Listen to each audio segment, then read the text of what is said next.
네, 안녕하세요. 강대현 목사입니다. 오늘도 이렇게 밖에서 촬영을 진행합니다. 저번 시간과 동일한 장소고요. 천지창조 컨셉에 맞춰서 자연 속에서 한번 찍어봅니다. 자, 저번 시간에는 일곱째 날 안식하셨던 하나님에 대해서 한번 이야기를 나눠봤고요. 오늘은 첫째 날부터 여섯째 날까지의 이야기 속에 숨겨져 있는 의미를 찾아보도록 하겠습니다. 창세기의 1장에 나타나고 있는 이 천지창조 순서에 대해서 많은 분들이 의문을 가지시기도 하고 잘 안 외워지시는 분들도 있을 거예요. 물론 여러분들이 다 외우실 필요는 없습니다. 시험 칠 건 아니니까요. 하지만 의문점들은 여전히 남습니다. 왜 이런 순서로 하셨을까? 여러분들은 쉽게 답을 하실 수 있으신지요?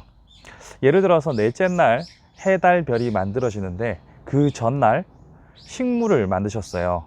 해가 있어야만 생존이 가능한데 왜 식물을 먼저 만드셨을까? 우리가 좀 혼란스럽기도 하죠. 그리고 넷째 날 해가 그리고 달이 만들어져야만 우리가 생각하는 이 24시간 하루의 개념이 성립되기 때문에 앞에 하루가 지나고 이게 도대체 무슨 의미인가 참 여러모로 복잡합니다. 이것에 대한 설명은 참 다양하게 있겠지만 굳이 우리가 복잡하게 다 이해할 필요는 없습니다. 제가 오늘 여러분들과 함께 고민해 보고 싶은, 아니 더 중점적으로 살펴보고 싶은 지점은 다른 곳에 있어요. 그것은 뭐냐면 여섯째 날 사람을 만드시고 보시기에 심히 좋았더라 라는 강조가 들어있는 부분을 가지고서 이야기하려고 합니다.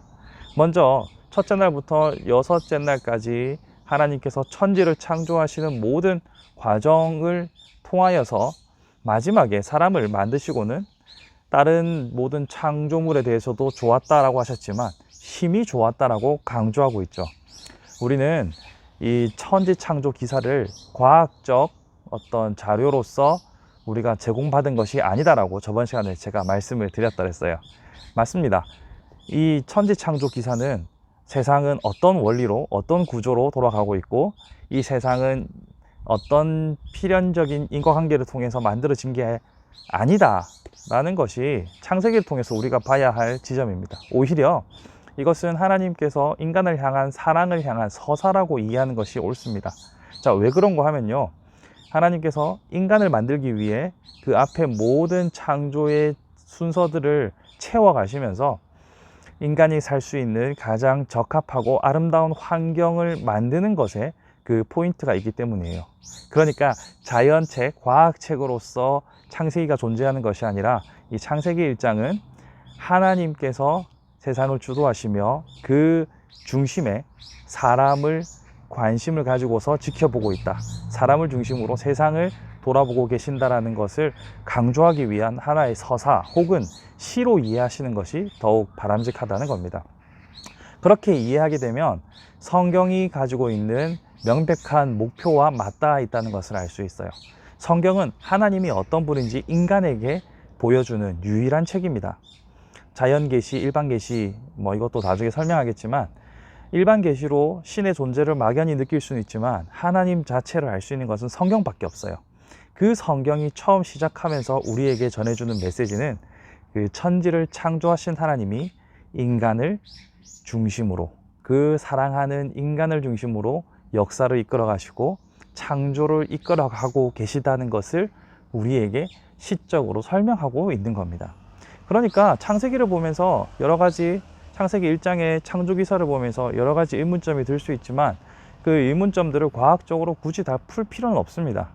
우리에게 요구되는 것은 천지를 창조하신 분이 하나님이라는 명백한 믿음과 그 하나님이 바로 우리 인간을 사랑하시는 그 마음을 우리가 이해하고 받아들이는 것이 가장 중요하다고 할 수 있겠죠. 오늘 짧은 시간에 이 창세기의 천지 창조 기사를 다 담을 수는 없지만 이 한 가지만 기억하시면 돼요. 하나님께서는 인간을 위해서 모든 것을 만드시고 구성하시고 준비하셨고 그 인간을 위하여 안식까지 허락하신 하나님의 사랑이 담겨 있는 하나의 서사로 창세기를 이해하는 것이 중요하다는 사실입니다.